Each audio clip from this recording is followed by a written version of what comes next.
So hi guys once again welcome back to learning new prediction വീഡിയോയിലേക്ക് എല്ലാവർക്കും സ്വാഗതം.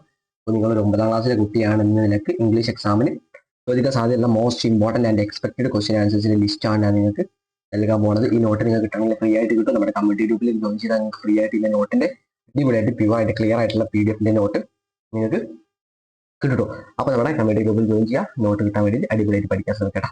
അപ്പോൾ ഓക്കെ, നോക്കിക്കോളി. എന്താണ് നിങ്ങൾക്ക് ചോദിക്കാൻ സാധ്യത ഒന്നാമത് ഏതെങ്കിലും ഒരു പാരഗ്രാഫ്, ഏതെങ്കിലും ഒരു ചാപ്റ്ററിലെ പാരഗ്രാഫ് ഡ്രീം റിയലൈസ് എന്നുള്ള ഒരു പക്ഷേ ഇത് തന്നെ തരാൻ സാധ്യത. ഇതിൽ ഏതെങ്കിലും ഒരു പാർട്ട് നിങ്ങൾ തരും, ആ ഒരു പാർട്ടിൽ നിന്നും ഒരു പാരഗ്രാഫ് വരും, അവിടുന്ന് കുറച്ച് ചോദ്യങ്ങൾക്ക് ഉത്തരം എഴുതാനാണ് ചോദിക്കുക. നിങ്ങൾക്ക് അറിയാലോ, അതേപോലെ ചോദിക്കാൻ സാധ്യതയുണ്ട്. പിന്നെ ചോദിക്കാൻ സാധ്യതയുള്ളത് നിങ്ങളുടെ ഏതെങ്കിലും അറിയാത്ത ഒരു പാരഗ്രാഫ് വരും, ആ ഒരു പാരഗ്രാഫിൽ നിന്ന് വീണ്ടും ക്വസ്റ്റ്യൻ ആൻസർ ചെയ്താൽ ചോദിക്കാറുണ്ട് കേട്ടോ. പിന്നെ മോസ്റ്റ് ഇമ്പോർട്ടൻ്റ്ലി ഒരു അപ്രിസിയേഷൻ നോട്ട് ചെയ്താൽ ചോദിക്കാറുണ്ട്. അപ്രിസിയേഷൻ നോട്ട് ചെയ്താൽ ചോദിക്കുന്നുണ്ട്. അപ്പൊ അപ്രിസിയേഷൻ നോട്ട് നമ്മൾ എന്താക്കണം, ക്ലിയർ ആൻഡ് ക്ലീൻ ആയിട്ട് ചെയ്യണം. അപ്രിസിയേഷൻ നോട്ട് ഒന്ന് പഠിച്ചു വെക്കാം. Okay, that's it.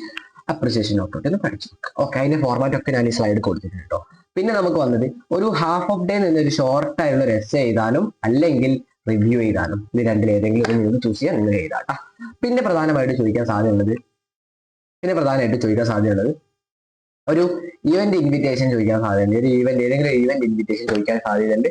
പിന്നെ ചോദിക്കാൻ സാധ്യതയുള്ളത് ഒരു പാരഗ്രാഫ് എഴുതാനും ചോദിക്കാൻ സാധ്യത. ഒരു പാരഗ്രാഫ്, ഇത് ദ ടോയ്ലറ്റ് എന്ന് പറഞ്ഞ ചാപ്റ്ററിൽ നിന്ന് പാരഗ്രാഫ് എഴുതാൻ ചോദിച്ചിട്ടുണ്ട്.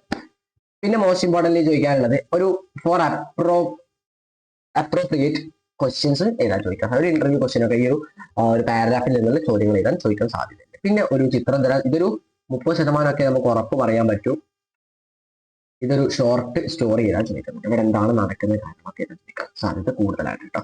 അടുത്തത് ക്യാരക്ടർ സ്കെച്ച് ചോദിച്ചിട്ടുണ്ട്. ക്യാരക്ടർ സ്കെച്ച് ഓഫ് നമ്മളൊരു നെറേറ്ററിന്റെ കേസിലാണ് നമ്മൾ ചോദിക്കാൻ സാധ്യത. ഒരു പക്ഷേ ക്യാരക്ടർ സ്കെച്ച് അല്ലെങ്കിൽ ക്യാരക്ടർ സ്കെച്ച് ഓഫ് ബോയ് ഇല്ലേ നമ്മുടെ ഫസ്റ്റ് ചാപ്റ്ററിൽ ഹാഫ് ഓഫ് ഡേ ആയിൽ ആ ഒരു ചോദ്യം ചോദിക്കാൻ സാധ്യതയുണ്ട്. പിന്നെ ഒരു ഇമെയിൽ എങ്ങനെയാണ് റൈറ്റ് ചെയ്യാമെന്നും ചോദിക്കാൻ സാധ്യത കൂടുതലായിട്ടുള്ള ഭാഗമാണ്. പിന്നെ നിങ്ങൾക്ക് ചോദിക്കാൻ സാധ്യത എന്താ പറയുക, ഒരു സ്പീച്ച് ഇമ്പോർട്ടൻ്റ് ആണ്. ഒരു സ്പീച്ചും അതേപോലെ ഒരു ചാപ്റ്റർ വൈസ് സ്പീച്ചും അല്ലെങ്കിൽ ഒരു നാച്ചുറലായി നടക്കുന്ന ഏതെങ്കിലും ഒരു കാര്യത്തിന്റെ സ്പീച്ച് ചെയ്താലും ചോദിക്കാൻ സാധ്യത വളരെയധികം കൂടുതലാണ്.